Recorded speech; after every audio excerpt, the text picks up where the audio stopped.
नगर पालिक निगम भिलाई के ठेकेदारों द्वारा अधिकारियों की मिलीभगत से किस तरह से गुणवत्ताहीन कार्यों को अंजाम दिया जा सकता है, यह नगर पालिक निगम भिलाई के मुख्य द्वार के समीप इस वक्त मैं मौजूद हूँ। यहाँ की स्थिति को देख कर के अंदाजा लगाया जा सकता है। कुछ माह पूर्व इलाहाबाद बैंक जो नगर निगम के समीप ही स्थिति है, या कहें 10 कदम दूरी पर स्थित है, यहाँ से लेकर के नगर निगम मुख्यालय के मुख्य मार्ग से होते हुए छोकरा जिस तक एक नई सीमेंटीकरण सड़क का निर्माण कराया गया था।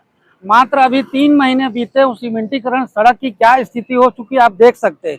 यहाँ से शुरू होकर के आखिरी इलाहाबाद बैंक के छोर तक हर जगह जगह गड्ढे हो चुके हैं। पूरी तरह से सड़क उबड़ खाबड़ में तब्दील हो चुकी है। जगह जगह से पूरी सड़क में गिट्टियां निकल रही है। इसके पूर्व जो स्थिति थी सड़क की, वो भी काफी हद तक अच्छी थी, जिससे कम से कम आवाजाही करते लोगों को परेशान नहीं होना पड़ता था। लेकिन अब ये जो सीमेंटीकरण सड़क का निर्माण कराया गया, आप देख सकते हैं किस तरह की इसकी भयावह स्थिति हो चुकी है। और आने वाली बरसात में चूंकि अब 2 से 3 दिन के भीतर बरसात शुरू होने को है, तो उस समय इसकी सड़क की क्या स्थिति होगी इसका अंदाजा लगाया जा सकता है। अभी सड़क की जो वर्तमान स्थिति, हल्की बरसात में कल देखिए जगह जगह यहाँ पानी भर गया। अब यदि बरसात के समय लगातार कंटिन्यू बरसात होती है तो इस सड़क से लोगों का आवागमन करना मुश्किल हो जाएगा।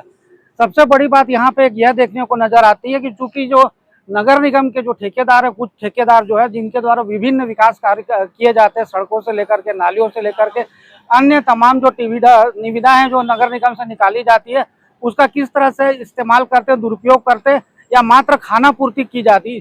क्योंकि अधिकारियों द्वारा या तो इनकी कार्यों की मॉनिटरिंग नहीं की जाती है, अपने कर्मचारियों के समक्ष छोड़ दिया जाता है, कर्मचारियों को जिम्मेदारी दी जाती है। मॉनिटरिंग नहीं होने की वजह से ऐसी स्थिति देखने को मिलती है जिसका नजारा आम आदमी को भुगतना पड़ता है।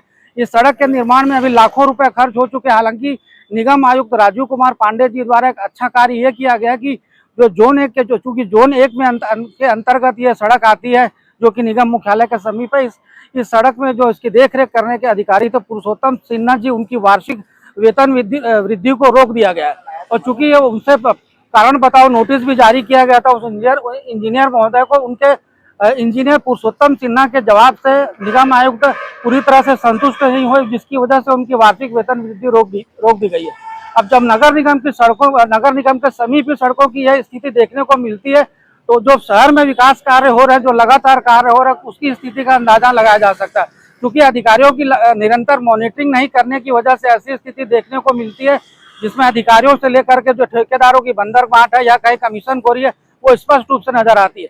तो निगम आयुक्त को ऐसा एक साफ स्पष्ट संदेश अपने अधीनस्थ जोन के सभी 5 जोन के अधिकारियों को दिए जाने की जरूरत है। जहां भी पर भी विकास कार्य चल रहे उसकी लगातार संबंधित अधिकारी जो मॉनिटरिंग करे, ताकि इस तरह की जो स्थिति है वो कम से कम बनी रहे, लोगों को उसका जो लाभ है, निगम को जो कार्य है उसका लाभ लंबे समय तक मिलता रहे। इस तरह की पहल यदि नगर निगम करता है तो निश्चित रूप से लोगों को टैक्स के रूप में जो आम आदमी नगर निगम को जो नगर निगम क्षेत्र में जो निवास रखता है, संपत्ति कर दाता है, जल कर दाता है, भू भाटक कर दाता है, उनके द्वारा जो पैसे का भुगतान किया जाता है उसका सही उपयोग हो सके। और जो निर्माण किए जाते हैं नाली का या सड़क का या अन्य विकास का, वो उसकी अवधि कम से कम लंबे वर्ष तक हो और ठेकेदारों को पूर्व में ना भुगतान किया जाए। क्योंकि ठेकेदार कुछ कार्य करके नगर निगम से बिलों के माध्यम से या कहीं अपनी तथाकथित साठगांठ से कुछ राशि का आहरण कर लेते, निकलवा लेते हैं। तो ऐसे ठेकेदार जो गुणवत्ताहीन काम करते, उनकी राशि पूरी तरह से रोक दिए जाने की जरूरत है, ताकि यदि एक ठेकेदार के साथ यदि ऐसा किया जाता है तो निश्चित रूप से दूसरे ठेकेदारों को ऐसा गलत कार्य नहीं करने का सबक मिलेगा।